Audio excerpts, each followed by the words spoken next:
महिला को बाहर एक बोतल मिलती है जिसे वो धोकर साफ करने लगती है। अगले क्षण बोतल में से रंगीन धुआं बाहर निकलने लगता है। लूना उसके सामने विशाल हाथ को देखते हुए डर में वही जम जाती है। वो फिर लिविंग रूम में आ जाती है। अब जब वो अपना चश्मा लगाकर देखती है तो एक विशालकाय आदमी उसके सामने दिखाई देता है। वो पूरे लिविंग रूम में समा गया था। यहाँ पता चला कि विशालकाय आदमी एक जिन है। उसने लूना का शुक्रिया अदा किया और उसे बोतल में से निकालने के लिए लूना की 3 इच्छाओं को पूरा करने का वादा किया। अचानक आश्चर्य के साथ वो नहीं जानती थी कि क्या करना है। वो केवल ये कह सकती थी कि वो इसके बारे में सोचेगी। उस क्षण दरवाजे पर एक दस्तक हुई। ये होटल का कर्मचारी था जो उसके लिए नाश्ता लाया था। जब लूना नाश्ता ला रही थी तो जिन गायब हो जाता है। उसने खुद को बदल लिया था। वो अब एक इंसान के समान आकार का हो गया था। वो खुद लूना के लिए नाश्ता लाया था। वो चाहता था कि लूना जल्द से जल्द अपनी इच्छा मांग ले ताकि वह आजाद हो सके, लेकिन लूना ने कहा कि वो अभी कुछ भी नहीं चाहती है। इसके बजाय वो कल्पित बोने में रुचि लेने लगी थी। उसे उस बोतल में बहुत दिलचस्पी थी, इसलिए जिनको 3000 साल पहले की अपनी कहानी बतानी पड़ती है। प्राचीन यूनानी कल्पित बोने हमेशा रानी के साथ रहते थे। वो रानी के एक महान प्रशंसक थे और वे एक साथ बहुत खुश थे, उस दिन तक जब दूसरे देश का राजा रानी के लिए एक गीत लेकर नहीं आया था। जिन ने रानी को देखा वो जानता था कि रानी को उससे प्यार हो गया है। जिन ने रानी से कहा कि उसे राजा द्वारा बस में किया जा रहा है,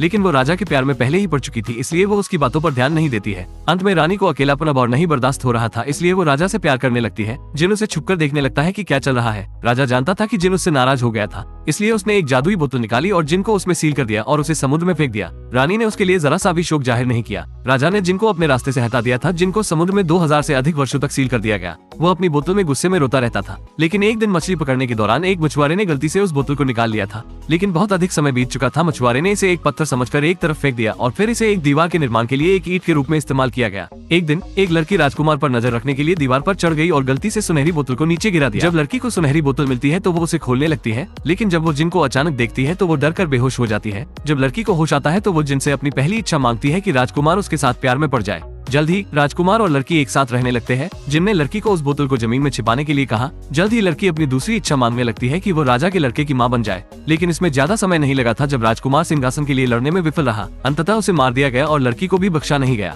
जिन चाहता था कि वो जल्दी से अपनी आखिरी इच्छा जाहिर करे, लेकिन लड़की को विश्वास नहीं था कि राजकुमार मर चुका है। सैनिक उसे बंदी बनाकर ले आए थे, लेकिन अभी भी उसने अपनी तीसरी इच्छा नहीं मांगी थी। सैनिकों ने लड़की को समुद्र में फेंक दिया। लड़की ने अपनी इच्छा नहीं की थी, इसलिए जिन उसे नहीं बचा सकता था। अंत में जिन तीसरी इच्छा के लिए इंतजार नहीं कर सकता था, इसलिए वो अपनी आजादी खो देता है। 1 और 200 साल बीत गए। एक महिला वहीं पर आ जाती है। वो गलती से फिसल जाती है। वो नीचे गिर जाती है, जिससे फर्श चकनाचूर हो जाता है और जिन फिर से प्रकट हो जाता है। उसने महिला से इच्छा करने के लिए कहा और पहली बात जो महिला उससे चाहती थी वो जिन को वापस जाने के लिए कहती है जहाँ से वो आया था, और इसलिए जिन को समुद्र के तल पर एक बार और जाना पड़ता है। 1 और 100 साल बीत गए। फिर एक और लड़की को मछली के पेट में वही बोतल मिलती है। उसने जिन से इच्छा जाहिर की कि उसे पूरी दुनिया का सभी ज्ञान हासिल हो जाए। जिन लड़की की इच्छा को पूरा कर देता है। इसके बाद धीरे धीरे दोनों साथ में रहने लगते हैं। जिनको लड़की से प्यार हो जाता है, इसलिए वो अब आजाद होने से डरने लगता है, इस डर से कि लड़की अपनी तीसरी इच्छा ना कर दे। जब लड़की अपनी अंतिम इच्छा करने वाली थी तो जिन ने उसे रोक दिया। इसने लड़की को बहुत दुखी कर दिया। वो महसूस करने लगती है कि जिन ने उसे कैद कर लिया है। लड़की को बुरा महसूस करने से रोकने के लिए वो नई बोतल में छिप जाता है जो लड़की उसके लिए लाई थी। इसके बाद लड़की ने अपनी आखिरी इच्छा जाहिर की। वो चाहती थी कि वो जिन को भूल जाए। अंत में लूना को वो बोतल मिल जाती है।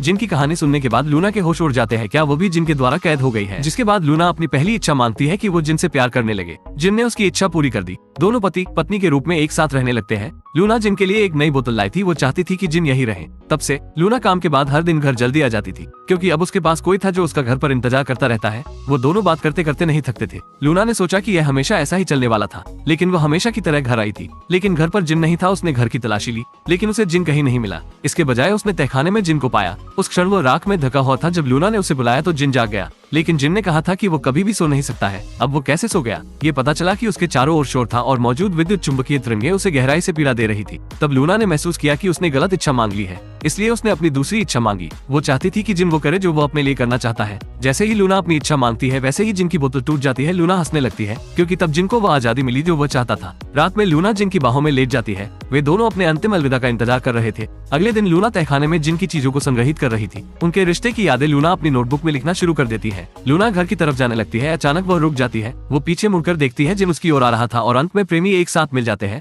लूना अपने प्यार का इंतजार कब से कर रही थी और यहाँ फिल्म का अंत हो जाता है। फिल्म 3000 साल की लालसा है। कल्पित बोने ने 3000 साल बिताए, जिससे उसने मनुष्यों की वासना, घृणा और लालच को देखा था। कहानी का अंत अभी भी प्यार, आजादी और बलिदान से हुआ। प्रेम सर्वोच्च विश्वास है। जिन प्यार करना और आजाद रहना सीख गया था।